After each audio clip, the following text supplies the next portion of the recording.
People think success in trading comes from predicting the market. My strategy proves it comes from understanding it and keeping things simple. I spent years refining this strategy, and the result is in front of you.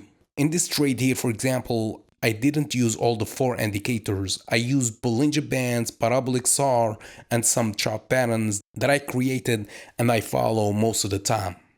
Yeah, so if you want to learn my strategy, the first episode is free at learnthestrategy.com/free. Link in the description or in the bio.